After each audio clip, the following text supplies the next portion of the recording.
Hi, you've clicked on to today's tropical tidbit for Monday, July 21st, 2014. The thoughts expressed in this video are mine alone, and in making decisions, please always consult the National Hurricane Center and National Weather Service, not me. Well, looking out here in the Atlantic, this should immediately catch your eye. Nice little tropical disturbance embedded in the eastern Atlantic monsoon trough, now designated Invest 91L. The NHC had this at a low chance earlier yesterday, but have since upgraded it very quickly to a high chance of development during the next couple of days.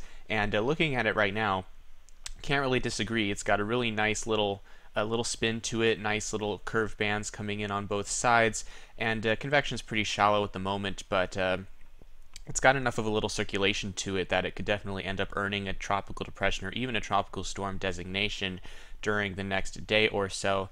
And this disturbance really only exists because of some nice background vorticity in this area. You have this west-southwesterly monsoon flow to its south, fast trade wind flow to the north. It finds the sweet spot in between, really facilitates spin in there, and voila, we have a tropical disturbance.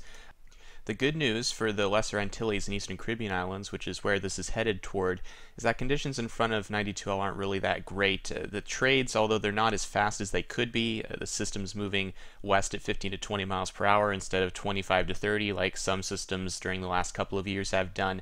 The raw speed usually kills them. This won't be killed by raw speed, but these trade winds themselves are extremely dry. You notice all these patches of gray, milky-looking clouds. That's stratocumulus, and that's indicative of a stable, dry environment. And that's going to be wrapped in to what little circulation this system has, and even the air on the southern side is not really that moist, and that's going to be a problem. Furthermore, you can see that we have the monsoon flow to its south right now, but once it gets past about 50 west here, notice how the flow south of the storm changes to the typical easterly, east-northeasterly southern trades here, because the monsoon trough does not extend much past this longitude towards the west here, and once it gets out of the monsoon trough, its background vorticity goes away and it's left on its own to maintain spin. And the way you have to get these tropical waves to develop is they have to either develop early, where it is now. It has to either become a tropical storm now, well established, so it has a circulation that can survive,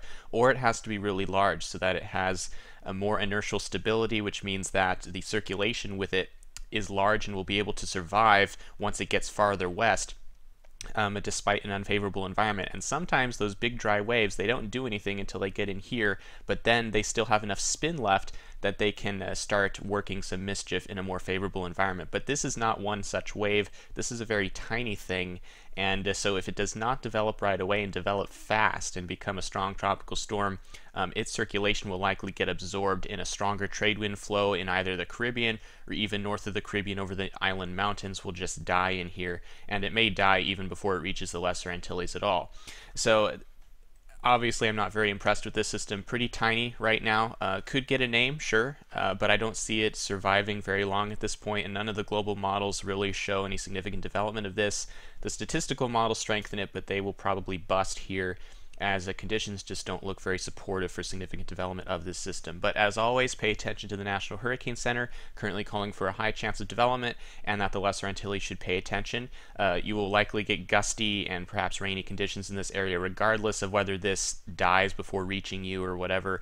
The weather will still deteriorate in here, as this will be a vigorous tropical wave coming through in a strong trade wind belt as it is, so gusty tropical storm force winds could affect this area anyway. Alright, that's it for today. Thanks for watching.